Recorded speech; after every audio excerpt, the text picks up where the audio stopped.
The bomb was discovered on the 7:43 a.m. commuter train during morning rush hour, hidden beneath a passenger seat with enough explosive power to kill everyone in 3 cars. 412 passengers were trapped on a moving train with a device that could detonate at any moment. Train conductor Michael Torres was supposed to evacuate the cars and wait for the bomb squad. Instead, he did something that shocked everyone who survived. He moved toward the explosive with the calm precision of someone who had disarmed over 200 improvised devices in places where one wrong wire meant instant death. When terror strikes the everyday routines that connect our communities, heroes don't always arrive in bomb disposal suits. Sometimes they're already there, wearing conductor uniforms and carrying the responsibility for hundreds of lives. Before we dive into this high-speed story of explosive expertise, railway security, and the EOD Specialist who never stopped protecting travelers, tell me in the comments which city you are watching from today. And if you believe stories like Michael's prove that our daily safety depends on guardians whose skills we never suspect, hit that subscribe button and help us honor those who diffuse the dangers we never see coming. Michael Torres had been working as a conductor for Metro Transit Authority for exactly 4 years, 7 months, and 19 days. To the thousands of commuters who rode his trains, he was the professional railroad employee who checked tickets, announced stops, and somehow always remained calm when mechanical delays or weather disruptions tested everyone's patience. What passengers didn't know was that Michael's seemingly supernatural ability to remain composed during transportation emergencies came from 16 years as an Army explosive ordnance disposal specialist, where he had been trained to function with perfect precision while working with devices designed to kill him if he made the slightest error.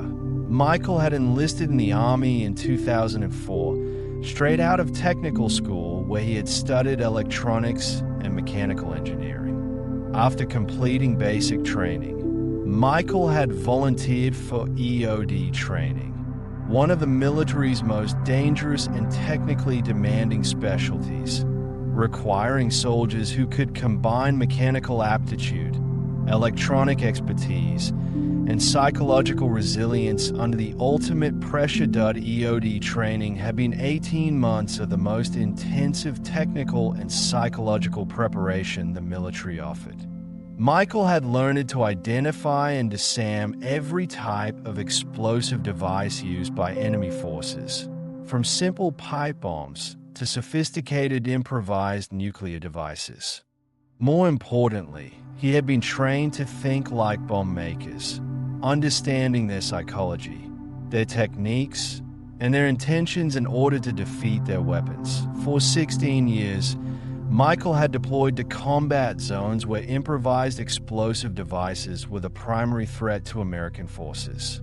He had served 4 tours in Iraq, 3 in Afghanistan, and specialized assignments in other locations where IEDs threatened American interests. Michael's expertise had evolved from conventional ordnance disposal to counter-ED operations, where he analyzed bomb-making techniques and developed countermeasures for increasingly sophisticated explosive threats. Michael's first deployment to Iraq in 2005 had introduced him to the reality of asymmetric warfare, where enemies used improvised explosives to offset American technological advantages.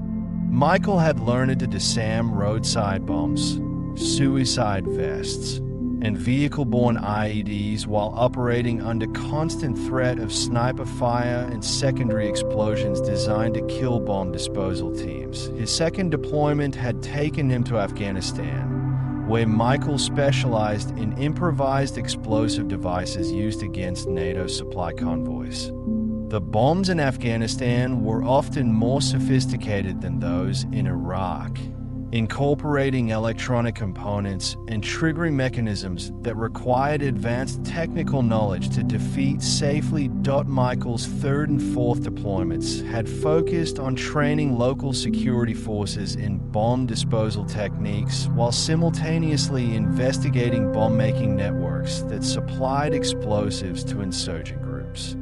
Michael had become expert at forensic analysis of explosive devices, learning to identify bomb makers by their techniques and track the supply chains that provided components for IED construction. By his fifth deployment, Michael had been assigned to a joint task force that focused specifically on defeating the most sophisticated IED threats faced by American forces. Michael worked with intelligence agencies to identify bomb makers, analyzed captured explosives for technical intelligence, and developed new techniques for safely disposing of devices that incorporated cutting-edge technology. Michael's most challenging assignment had come during his final deployment, when he was assigned to a unit that responded to IED threats in urban environments where civilian casualties had to be prevented while simultaneously neutralizing explosive devices. Michael had learned to work in situations where traditional bomb disposal protocols had to be modified to account for the presence of innocent civilians who couldn't be evacuated. The psychological demands of EOD work had been enormous. Every device Michael encountered was designed specifically to kill bomb disposal specialists, often incorporating anti-tamper mechanisms that would detonate if standard disposal techniques were attempted.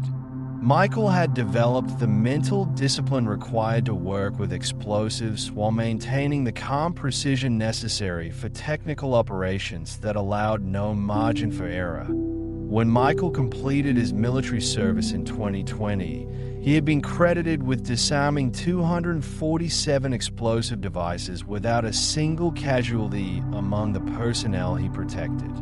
His expertise had saved hundreds of American lives and had contributed to the development of new EOD techniques that were used to train the next generation of bomb disposal specialists. Michael had chosen railroad work specifically because he wanted to continue serving the public while using his technical skills in a peaceful environment. For 4 years, the strategy had worked. Michael found satisfaction in operating complex transportation systems, ensuring passenger safety, and using his mechanical knowledge to maintain railroad equipment that moved millions of people safely every day. The passengers on Michael's routes knew him as unusually competent during mechanical emergencies, someone who could diagnose equipment problems with precision that seemed almost instinctive. When brake systems malfunctioned, Michael understood the mechanical principles involved and could coordinate repairs with technical expertise that went beyond normal conductor training. During electrical failures, Michael could analyze system problems and implement temporary solutions that kept passengers safe until professional repairs could be completed. What they couldn't see was how Michael unconsciously assessed every passenger car for potential security vulnerabilities, how he automatically identified objects or behaviors that might indicate explosive threats, or how he maintained the physical and mental conditioning required for EOD operations even years after leaving military service. The threat materialized on Tuesday morning, November 15th, during the peak of rush hour commuting, when Train 447 was carrying its maximum passenger load of 412 people traveling from suburban stations into downtown Metro City.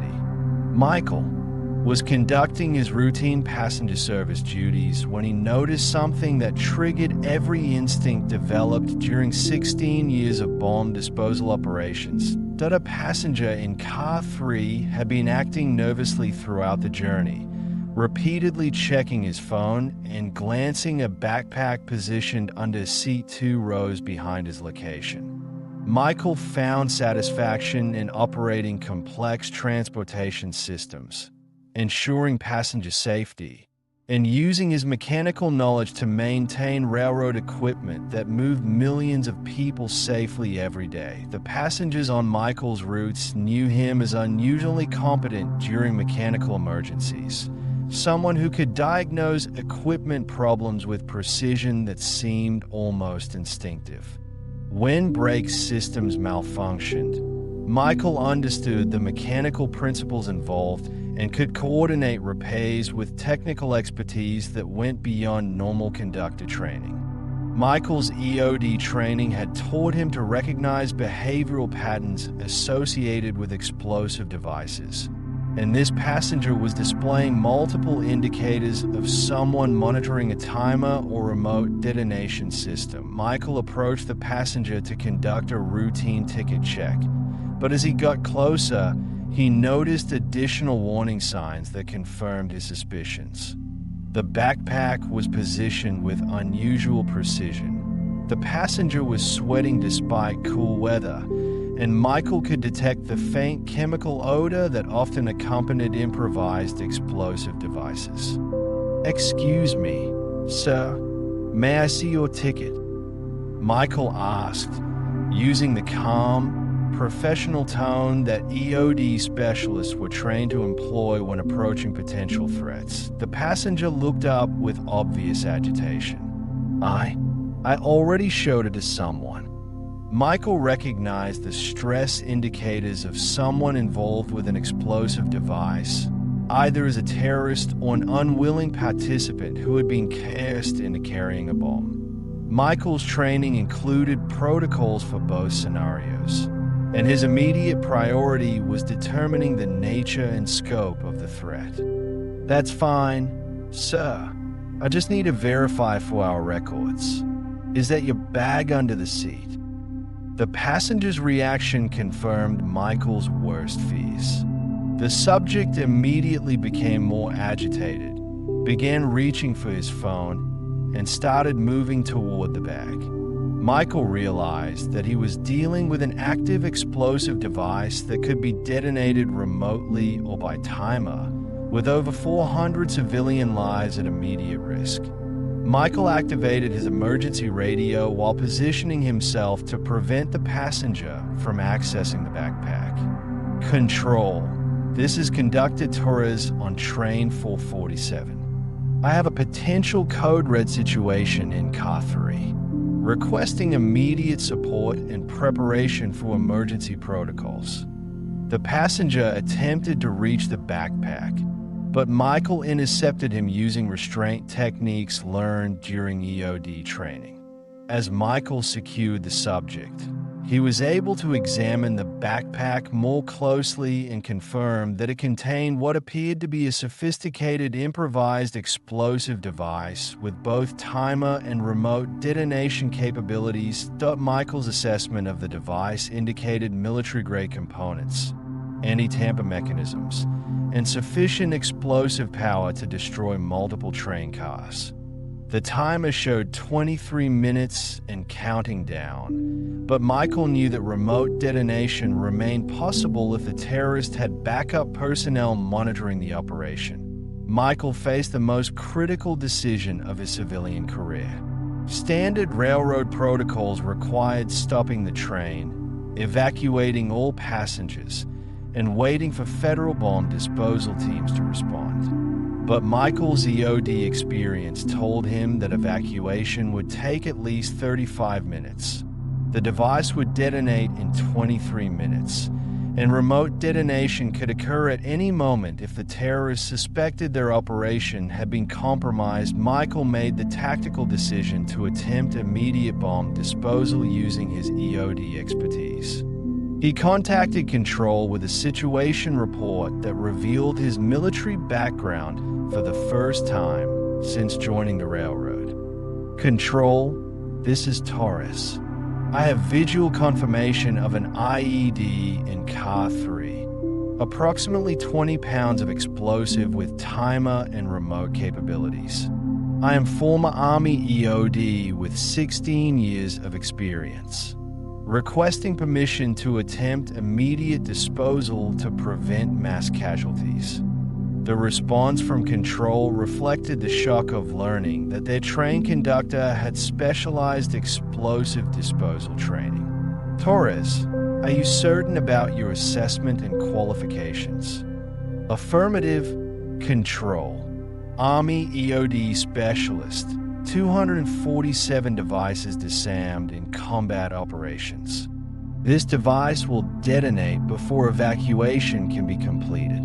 I am requesting permission to proceed with disposal operations. Michael's supervisor, who had worked with him for 4 years without knowing his military background, immediately granted permission for Michael to use whatever methods he deemed necessary to protect the passengers. Michael began implementing EOD procedures adapted for the confined environment of a passenger train. Michael's first priority was isolating the device from the terrorist who might attempt remote detonation. Using techniques learned during open EOD operations, Michael secured the subject while simultaneously beginning his technical analysis of the explosive device. The bomb was sophisticated, incorporating components that Michael recognized from devices he had encountered during his military deployments. The device used a dual detonation system with both timer and cellular phone trigger, surrounded by ball bearings designed to maximize casualties in a confined space. Michael identified the explosive as military-grade plastic explosive, suggesting that the bomb maker had access to sophisticated materials and technical knowledge of advanced IED construction. Michael began the disposal process using tools available on the train and techniques adapted from his EOD training. Working with deliberate precision, Michael disabled the remote detonation capability first, then focused on the timer mechanism that continued counting down with mechanical indifference to the hundreds of lives that depended on Michael's expertise.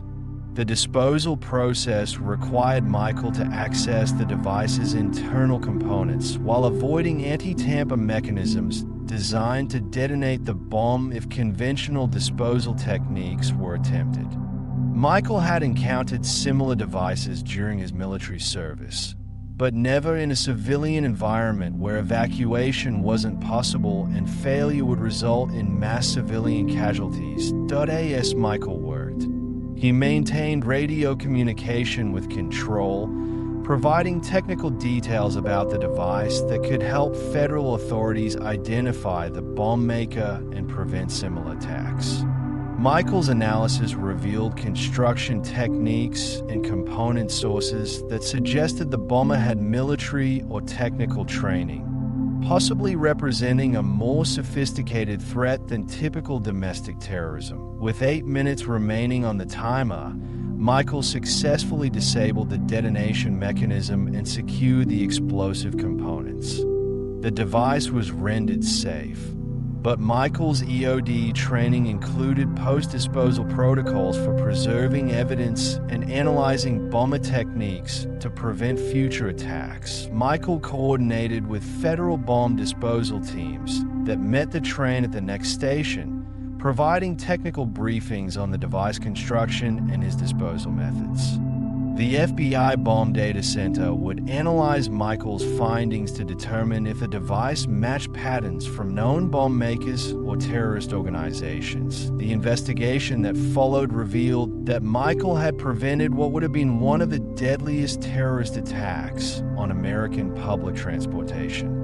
The device contained enough explosive to kill everyone in 3 train cars, and the ball bearing fragmentation would have caused casualties throughout the entire train. The bomber, identified as David Chen, was a former military explosive specialist who had been radicalized by online extremist propaganda and had planned the attack to maximize psychological impact on public transportation systems.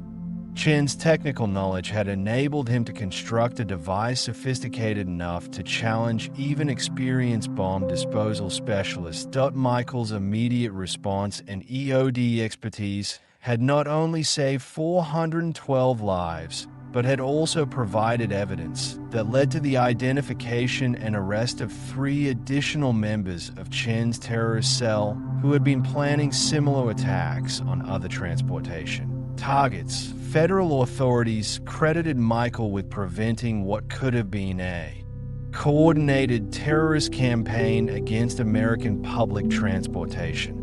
His technical analysis of the device provided intelligence that helped identify the source of the explosive materials and the training that had enabled the terrorists to construct such sophisticated devices. Metro Transit Authority offered Michael promotion to their security division, where his EOD expertise could be used to enhance railroad safety protocols and train other personnel in threat recognition.